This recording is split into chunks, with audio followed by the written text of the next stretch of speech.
Makulay, masigla at makasaysayan ang naging formal na pagbubukas ng Palarong Pambansa 2026 sa Agusan del Sur kung saan nagtipon ang libo-libong kabataang atleta mula sa iba't ibang panig ng bansa. Para sa buong detalye, alamin sa ulat ni Teammate JB Junio na makakausap natin live mula sa Agusan del Sur. JB.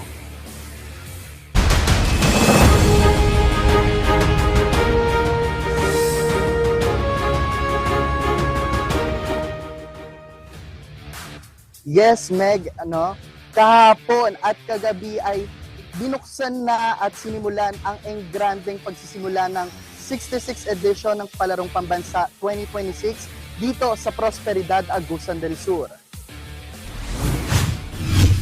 Sa kauna-unahang hosting ng lalawigan, ipinamalas ng Agusan del Sur ang kanilang mayamang kultura, kasaysayan at pagkakaisa sa taunang multisport event ng Pilipinas. Isinagawa ang pagbubukas sa Datu Lipus Makapandong D.O. Plaza Sports Complex sa Prosperidad, Agusan del Sur. Pinipo ng makulay na opening ceremony ang humigit kumulang 13,000 mga atleta, coaches, opisyal at delegado mula sa iba't ibang rehiyon ng bansa para sa pagdiriwang ng torneo. Samantala, pinangunahan naman ni Pangulong Ferdinand Marcos Jr. ang pagbubukas ng Palarong Pambansa kasama ang Philippine Sports Commission at lokal na pamahalaan ng Agusan del Sur bilang pagpapatunay ng patuloy na suporta sa pagpapaunlad ng grassroots sports at sa paghubog ng susunod na henerasyon ng mga Pilipinong atleta. Dala ang diwa ng pagkakaisa at malusog na kompetisyon, magtatagisan ang pinakamahuhusay na batang manlalaro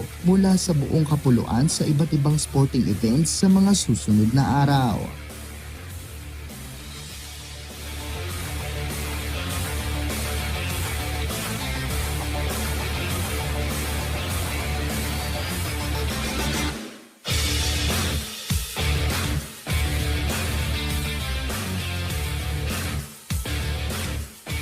Yes, Meg and Jane, ngayon nga ay nagsisimula na ang mga events sa tulad na lamang ng mga athletics events at simultaneous pati yung throwing events dito sa likod ng stadium.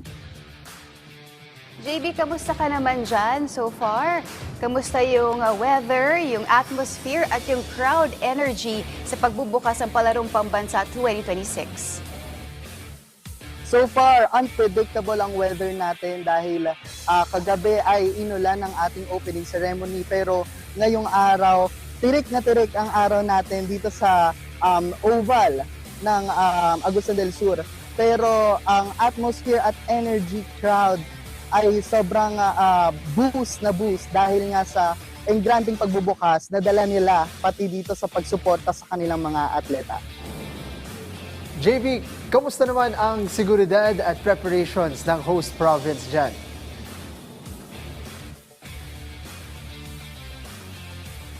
Yes, Jing, kanina pumasok kami, sobrang higpit ng seguridad. Talagang bawat tao ay chine-check nila at tinatanong kung mayroong mga IDs and QR codes na maipapakita. At simula kagabi ay sobrang higpit na, simula nung opening ceremony pa lamang ay talagang higpitan na nila ang seguridad dahil sobrang dami nga ang dadalo dito sa Palarong Pambansa. JB, naikot mo na ba ang playing venues? Kamusta yung condition nito at yung mga billeting areas na rin?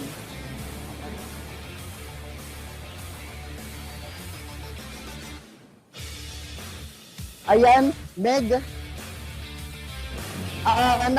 nakita ko yung mga venue dito, yung mga pagsasagawaan ng kanya-kanyang sporting events, talagang malalaki at hindi ko pa naiikot ang lahat ng venues.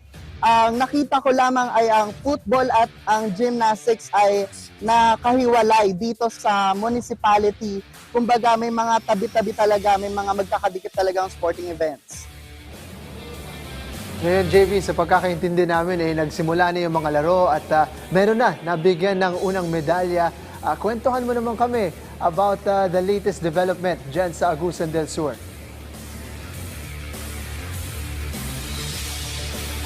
Yes, Jing, meron na nga nakakuha at nakapagkamit ng unang gintong medalya dito sa athletics event. Ayun yung si Krisha Taharos.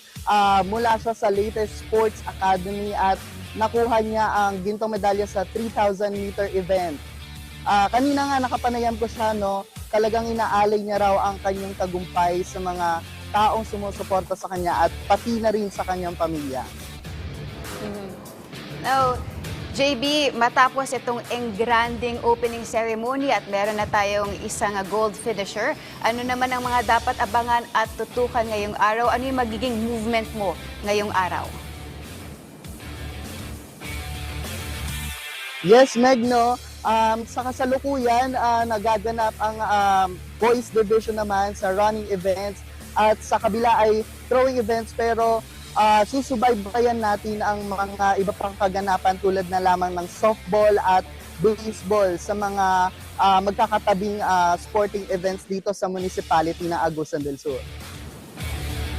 Fantastic, JB. Mukhang magiging packed ang schedule mo ngayong araw. We look forward to your further reports mula dyan sa Agusan del Sur. Thank you so much for giving us an update from the ground there sa opening ng Palarong Pambansa.